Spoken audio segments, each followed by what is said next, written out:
Hey, what's up guys? My name is Ntombela and welcome to my financial education channel. In today's video, I want to be answering the question that I've been receiving quite a lot lately of what is the best type of property investment to venture into, right? Today's video, I'm hoping to answer that question for you guys so that you can make a more informed decision when you are thinking about entering into your first property investment, or even if you do have a property investment already, just as a consideration, someone else's opinion in the matter. So stay tuned.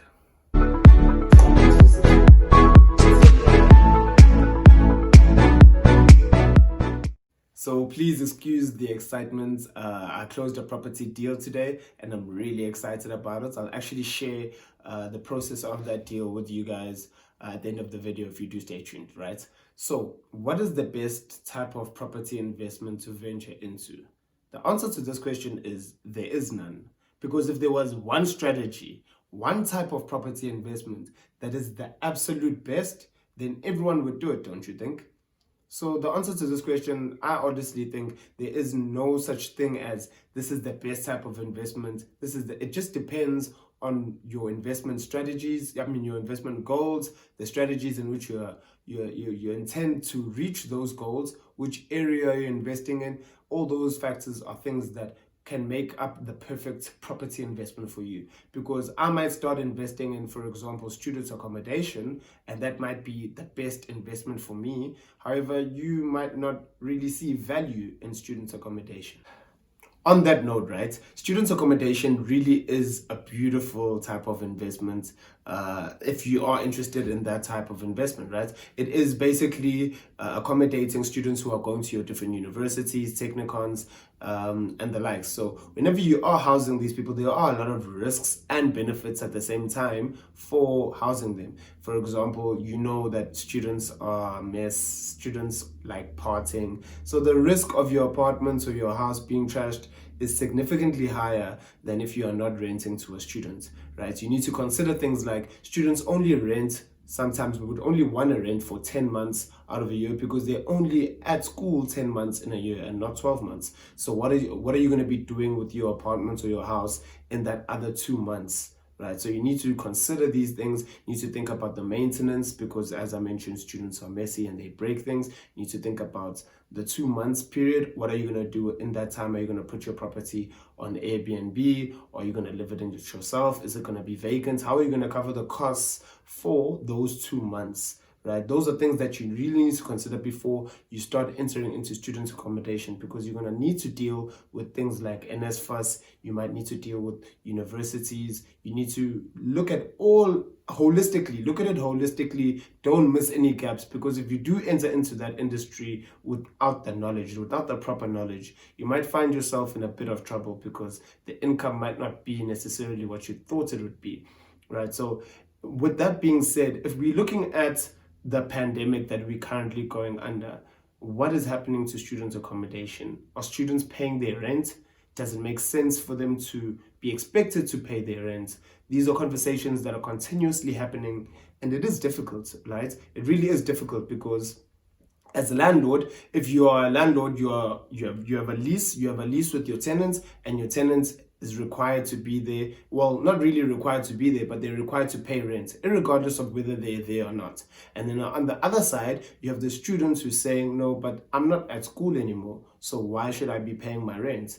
Like, it really is difficult, right? It's a difficult time for both parties right now, and I don't have the answer as to what should happen. I'm not a lawyer, so I can't even try to start guessing, but I do know that NSFAS has committed to say that they will be paying the landlords that they owe the money. However, the tenants who are not funded by NSFAS and probably any other institution are feeling like, no, why should I be paying? Why should my parents be paying so much rent when I'm sitting at home, you know? So it really is a difficult conversation to have. I personally don't have any student accommodation property, so I'm not even dealing with it myself.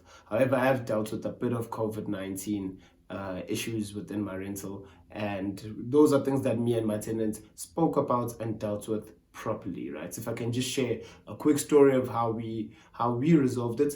The lady who was renting my apartment, we came together, we spoke about it. She was very open in terms of her income, that it will be affected.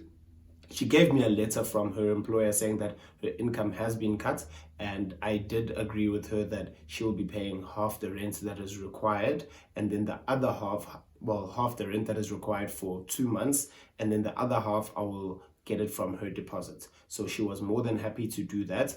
And then luckily enough, after a 2 month period of doing that, she did go back to work and everything is back to normal. So I even bought her a 6 pack of beers because I felt like appreciation, the open relationship between a tenant and a landlord really is needed, because it's not only about me trying to make money and not being considerate about other people, but it's also about me understanding the situation in which the tenant is going through. It is outside of their control. It's not like they don't want to pay, so that's really a conversation that needs to be open and needs to be honest, so that you can find a solution. It doesn't help to try evict someone, because the eviction process takes forever. It is costly, and not only that, but I feel like morally I would feel like shit if I evicted someone who clearly could not afford to to pay rent. Not to say that my morals are gonna supersede, in some cases are gonna supersede the financial benefits and financial obligation that I have in terms of my bond and so forth. But what I am saying is you just need to come together and come to an agreement with your landlord, with your tenants, right? Anyway, I'm diverting from what this video is about, excuse me. Anyway, another investment, property investment strategy one can enter into besides student accommodation is Airbnb and booking.com, right? So you can buy a house or buy an apartment or whatever with the intention of using it for rentals on Airbnb. Personally, I have done Airbnb. There is money in Airbnb. Currently, you could say no, there isn't because of the pandemic. But post-pandemic, I do expect people to start going back on holiday. Maybe not immediately, and there will obviously need to be safety precautions that are taken until we have a vaccine. But Airbnb did make me some money, and I did it with the apartment that I was actually living in. I would spend a few nights at a friend's place because it was closer to where I was working at the time, and then I would actually Airbnb out where I was staying. It is, I think, a viable business model that a lot of property investors are starting to go into, because the profit margins are much higher than rent. Let's say you have a 2-bedroom house that is renting on a monthly basis for 7,000 rands. That 2-bedroom house could generate you up to 20,000 rands in Airbnb because of the nightly fees, the way it's structured, right? And the cleaning fee is actually somewhere else where you make money. You have to charge a cleaning fee of 75 rands minimum. I charged the minimum, and I cleaned the apartment myself. So I basically not only paid myself to live there, not only paid myself to give someone my room for the night or how many nights they were taking it, but I also received money to clean my own place, so it really is a viable business model. I think it just depends obviously on the area, and you need to do your proper due diligence in any property deal. So when I do speak of due diligence, guys, I'm speaking about, look at the income, potential income, best case, worst case, like most likely case, and look at the expenses that are associated with it. Look at the area, like the surrounding area. Is it what type of neighborhood is it in?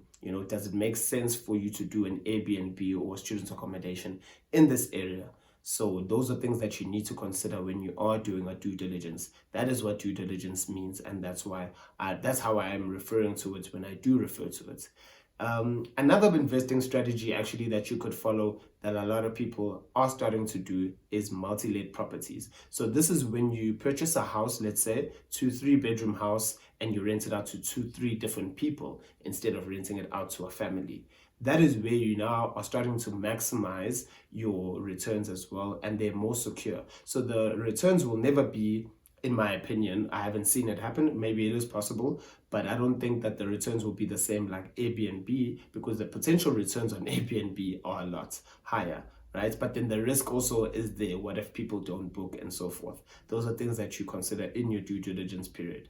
And so when you are buying this 2-3 bedroom house and you're renting it out to 2 or 3 different people, you actually can maximize your returns that way as well. Instead of renting that 2-bedroom house for 7,000 rands, you're now renting out the sorry, let's make a different example. Let's say you're renting out the 3-bedroom house for 7,000 rands.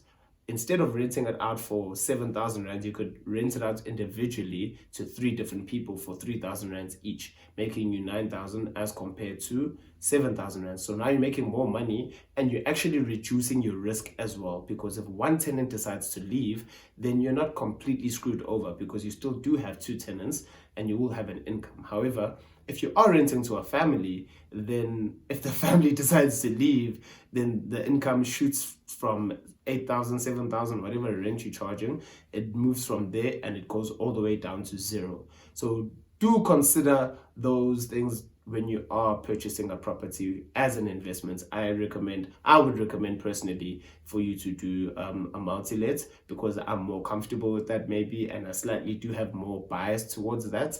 And however, it is up to you. You know, some people would really don't mind the risk and they want to go for Airbnb. Other people don't mind the risk of tenants in terms of students, in terms of the tenants being students. That's also completely okay. It just depends on what you are trying to achieve. Where do you live? Also, maybe that might come into play, because you do, okay, I would like it for where I invest my property to be close to where I stay, so that if there is an emergency of some sort, it's not going to be a train smash for me to quickly get over there. Right. So with that being said, multi-let property is my personal preference, and building on the property itself, so building additional rooms and bachelor rooms within the property itself, if there's a large square meter in terms of land and whatever. If there is a lot of that, then definitely I would be more excited and more inclined to do that as compared to purchasing a house so that I can put it on Airbnb. Right, that being said, guys, that's it from me today. And I did say at the end of the video that I will be sharing with you my personal experience on the property deal that I just closed today that I'm really excited about.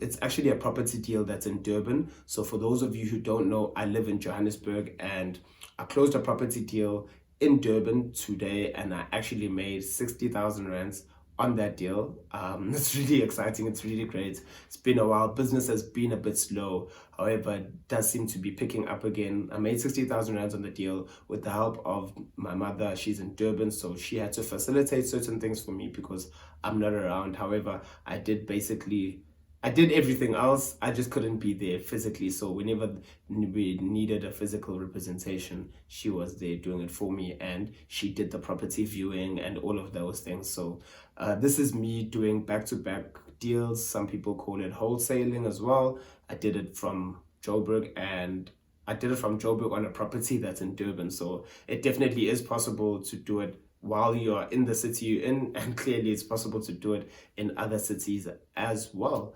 So yeah, that's it from me, guys. Please subscribe to the channel, like the video, hit me up in the comment section below if you are interested in back-to-back deals, wholesaling, those kind of things. If you have any other property related questions, hit me up in the comments below and let's talk about it. Cheers.